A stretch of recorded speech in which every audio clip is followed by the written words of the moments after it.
Je te dis, il y a des trucs marrants. Bon, cette semaine, je suis pas sûr que ce soit très marrant, parce que cette semaine, j'ai décidé de parler de la fusillade qu'il y a eu à Las Vegas pendant le concert de country. On confirme, c'est pas... Vous avez vu ça, hein? La pire fusillade de l'histoire des États-Unis, 59 morts, 527 blessés. Et Daesh derrière, ils ont fait c'est nous ça? Ils étaient comme des fous, on revendique, Et 2 jours après, c'était pas eux. Ah merde. C'est fou parce que franchement, on a appris ça, on a fait putain, c'est Daesh, oh la vache, encore un coup de Daesh. Et après, quand t'apprends que c'est pas eux, tu fais c'est pas Daesh. Mais en fait, c'est pas une bonne nouvelle que ce soit pas Daesh. Ça veut dire qu'il y a aussi des fous en dehors de Daesh. C'est-à-dire, avant, quand il y avait des méchants, puis il y avait des gentils. Là, le mec, il a 64 ans, il était comptable, il aimait faire des croisières et il jouait au poker. Je dis, putain, même Daesh, ils ont fait... Ouais, là, c'est vrai que... il a pas le profil, on a peut-être revendiqué un peu vite. Non, mais la question, c'est même pas si le mec, il est à Daesh ou il est pas à Daesh, on s'en fiche, quoi. La question, c'est de savoir comment il a fait pour rentrer autant de flingues dans un hôtel. C'est fou, ils ont retrouvé des centaines de cartouches, ils ont retrouvé 2 trépieds, ils ont retrouvé 20 fusils, et il y a un journaliste de BFM qui a dit « On n'est pas encore sûr de si c'était prémédité ou pas. » Oh oui. Oh non mais le doute subsiste, hein. Ça. Le mec va dans un hôtel, il n'y a pas sa femme, bon, c'est peut-être ses doudous, peut-être, pour se rassurer. Mais même matériellement, comment il a fait pour rentrer dans un hôtel avec autant d'armes? C'est un truc de dingue. C'est-à-dire, toi, quand tu vas chez Picard, tu sais, tu dois ouvrir ton sac pour montrer au mec qu'il n'y a rien dedans. Lui, il est à Las Vegas, hein, l'endroit, mais le temple du pognon. Il y a des caméras tous les 20 mètres pour être sûr qu'il n'y a pas de braquage. Et il a 20 fusils et il rentre. C'est-à-dire que le bagagiste, il n'y a aucun moment où il fait...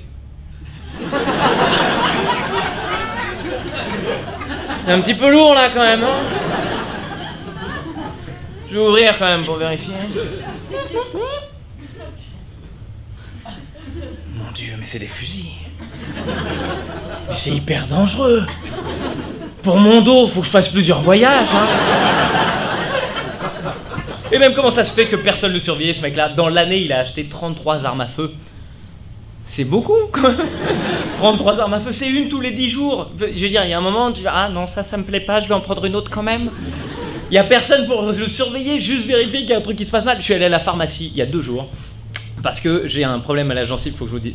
Parenthèse. C'est le truc, mais c'est ma vie, tu vas voir. J'ai mangé du pain. Déjà, tu sens l'histoire, tu te dis, ah là c'est chaud, là, ça démarre. J'ai mangé du pain, je me suis entaillé la gencive à cause d'une miette. Derrière, ça s'est infecté. Coucou, oui, on te voit. Il y a des gens qui disent c'est maintenant qu'il faut faire coucou. C'est l'histoire qui va être certainement coupée au montage, donc on y va. Et en couple en plus, vous êtes beaux comme tout, c'est tellement mignon. Bon bref, je me suis entaillé à cause d'une miette et ça s'est infecté. Qui a ce genre d'accident? Moi. J'avais tellement mal, mon pote Daesh a revendiqué d'ailleurs. Ils ont dit c'est certainement nous. Bah bref, ce que je voulais dire c'est que ces moments-là, tu vas à la pharmacie, tu commandes des trucs parce que t'as des douleurs et tout, et le pharmacien il te dit ah voilà, bah, je vais vous mettre des boîtes, mais peut-être c'est un peu beaucoup ce que je vous donne, mais bon, vous êtes responsable, je vous fais confiance. Là c'est pareil, l'autre il s'est pointé à l'armurerie, il dit oh, c'est peut-être un peu beaucoup, 33 flingues, je vous fais confiance, vous êtes responsable. Alors évidemment, ça pose la question du droit du port d'armes, évidemment, c'est normal que ça pose. Il y en a qu'un qui se la pose pas cette question, hein. C'est Donald Trump. Lui, non, je vois pas pourquoi on poserait la question. Il regarde ailleurs, lui. Il a été élu avec le soutien de la NRA, hein, le lobby du droit, le lobby des armes. Je sais pas ce que c'est exactement, c'est quoi. Enfin bref, c'est le truc où les mecs ils veulent qu'on ait le droit de porter des armes, quoi. Il a été élu grâce à ces gens-là, donc forcément, il peut pas vraiment se manifester contre, tu vois, il fait semblant, il regarde ailleurs. C'est comme quand tu fais une soirée avec plein de couples et des potes et tout ça, et qu'au milieu, il y en a un qui fait « On parle 2 secondes de tromper sa femme ?» et que t'as tout le monde qui fait « Oh oui, non, c'est inacceptable, c'est n'importe quoi », et t'en as un au milieu qui fait « Je vois pas de... » Tu sais, il regarde dehors, en disant « Oh, vous avez changé les rideaux !» Mais là, Trump, c'est ça. Trump, il est dans cet état-là. Tu lui dis qu'il y a quand même le mec, il avait 20 flingues dans sa chambre d'hôtel, 18 chez lui, il en a acheté 33 dans l'année. Il fait non, le problème, c'est peut-être pas les armes. Hein. C'est peut-être la musique country. Le problème, c'est peut-être pas les armes. Mais c'est peut-être pas que les armes, en fait. Il est là, le truc.